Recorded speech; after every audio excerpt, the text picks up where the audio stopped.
안녕하세요. 금주 181일차 타임머니입니다. 오늘은 6월 22일 토요일입니다. 여러분, 금주 즐겁게 잘 하고 계시죠? 앞선 영상에서 알코올 중독자는 선천적으로 알코올 알러지를 지니고 있어서 술에 대한 알러지 반응으로 술을 조절할 수가 없기 때문에 알코올 중독자에게는 술은 독이다 라고 말씀드렸습니다. 그리고 알코올 중독은 유전이 되는 경우가 많다고 말씀드렸죠. 하지만 모든 알코올 중독자가 선천적으로 알코올 알러지를 지니고 있다고 볼 수는 없습니다.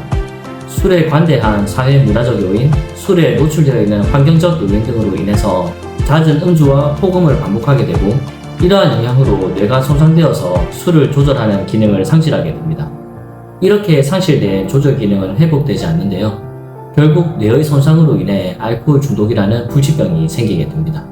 선천적으로 알코올 알러지를 지니고 태어나지는 않았지만 사회적 환경적인 요인으로 인해서 후천적으로 알코올 중독이 되어버린 것이죠. 이 상태에서 술을 마시게 되면 뇌의 손상은 계속해서 진행되고 조절 능력뿐만 아니라 판단력도 흐려져서 더욱 술에 의지하는 악순환이 반복되게 되는데요. 결국에는 온몸에 병이 생기고 심각한 상황으로 치닫게 됩니다. 그렇기 때문에 뇌의 손상으로 조절 능력을 상실한 알코올 중독자가 술을 마시는 것은 독을 마시는 것이라 볼 수 있습니다. 하지만 그렇다고 너무 좌절할 필요는 없습니다. 알코올 중독은 불치병이지만 관리가 가능한 병이기 때문이죠. 이러한 측면에서 알코올 중독을 당뇨병과 비교하기도 합니다. 당뇨병은 발병하게 되면 완치가 불가능한 불치병입니다. 그리고 치료를 하지 않고 방치할 경우 여러가지 합병증을 유발하는 치명적인 질병이기도 합니다. 당뇨병이 발생하게 되면 관리해야 할 것들이 많은데요.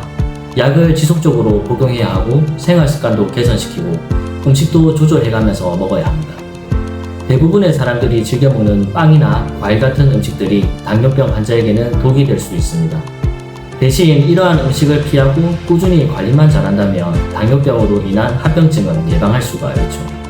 알코올 중독도 마찬가지입니다. 뇌의 손상으로 인한 불치병이면서 여러가지 합병증을 유발하는 치명적인 질병이기도 하지만 충분히 관리가 가능한 질병입니다.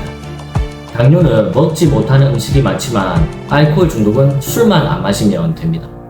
그리고 당뇨처럼 지속적으로 약을 복용해야 하는 것도 아닙니다.